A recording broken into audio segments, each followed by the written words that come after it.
Hey, I'm Molly. Welcome back to my kitchen. Today I'm sharing 10 secrets about sourdough that nobody tells you. Let's go. This is Winston, my sourdough starter. Yes, he's named after one of my favorite characters on New Girl, so he's gonna join us.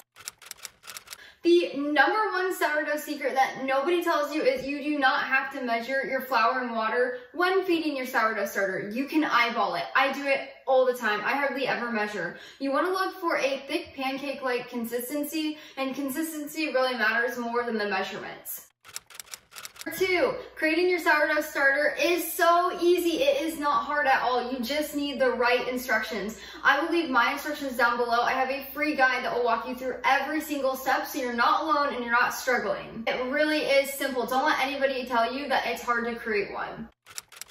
Number 3, you do not need any fancy tools to bake with your sourdough starter. None. You don't need a bread cloak. You don't even need a loaf pan. You can seriously make your sourdough bread loaf, put it in a casserole dish, bake it in the oven. It'll come out a little bit weirdly shaped, but you'll have bread. You seriously don't need anything to bake with your starter. You can use what you have at home. You don't need to go out and buy anything. Sure, the bread cloak, the Dutch ovens, the bench scrapers are all nice. They're all great, the bread whisk, but you do not need them, and I can't stress that enough. Number 4, your sourdough starter is so hardy. It is hard to mess up. It's hard to make it go wrong. It really is. It only will mold if something weird is happening, and usually it's contaminating it, which you'll see a little bit of pink or black mold. Otherwise, this thing is good to go. It'll last a long time, even if you neglect it in your fridge.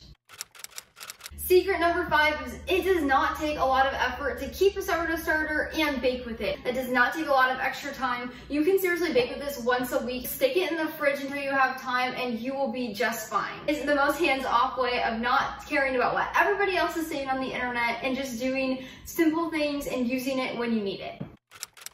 Which brings me to secret number 6, which is when you go on vacation, guess what? Your sourdough starter does not need a babysitter. Feed it right before you leave, so the day before you can feed your starter, put it in the fridge, and it is good to go for 2 weeks. If you're gone 3 weeks, that'll be fine too. When you get home, you'll see a bunch of hooch on top, which just means it's hungry. It'll be like a darker gray. That's fine. Pour it off, feed it, put it back in the fridge, and you're good to go. You really don't need to worry about it when you're on vacation or away from home, and you definitely don't need to take it with you unless you really want to.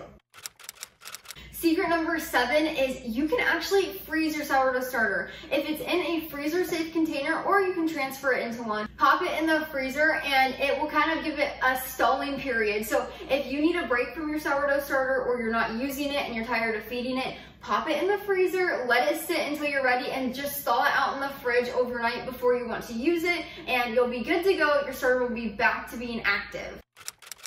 Secret number 8 is you should always keep a backup sourdough starter in your pantry, which means you need to dehydrate it. So I have a guide, I'll leave that below in the description. You can go check it out.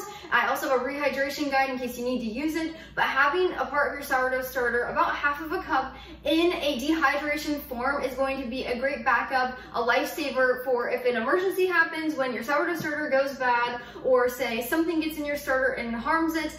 You have a backup and you don't have to start from scratch. When you rehydrate that, the starter will be at the exact same stage and maturity as when you dehydrated it. Secret number 9 is one of my favorites. Sourdough bread is not hard. It actually only takes 5 minutes of hands-on time if you use my recipes. Other recipes are going to be overwhelming. They're going to use grams. They're going to take you on this long adventure of 20 minutes of doing things. No, no, no. My sourdough bread recipes are so easy, especially my artisan loaf. I'll leave a few of those, the sandwich bread and the artisan loaf, down below. They are simple and they only take 5 minutes of hands-on time. When you see a 10 to 12 hour recipe, you kind of think, oh my gosh, I don't have that kind of time. But really, you're just mixing everything up, doing a quick stretch and fold, which takes 30 seconds, putting it in the pan and baking it. It just takes a long time for it to ferment. So definitely don't think that baking bread is hard. Everybody can do it. It's a skill that you can learn. Bread baking is a skill, and I think everybody needs to remember that you can do it. It's just going to be a lot of practice. My first loaves of sourdough bread were awful, but don't throw them out, eat them, use them for breakfast casseroles, use them for something, you can dry them and use them for breadcrumbs, but just keep practicing and I promise you'll get there.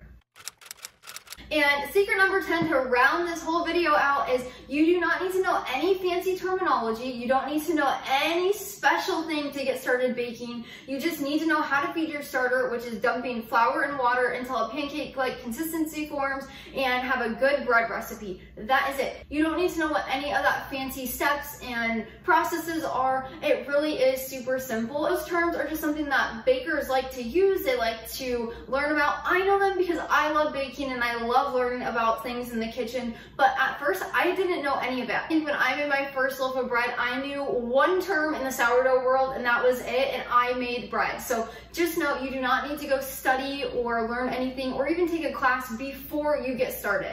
I hope you found this video helpful today, and if you enjoyed yourself, make sure you subscribe so you never miss one of our Wednesday podcast uploads, our Friday uploads like this video, usually a DIY, a tutorial, or some kind of recipe, and we have shorts throughout the week. Until next time, go make your house a home.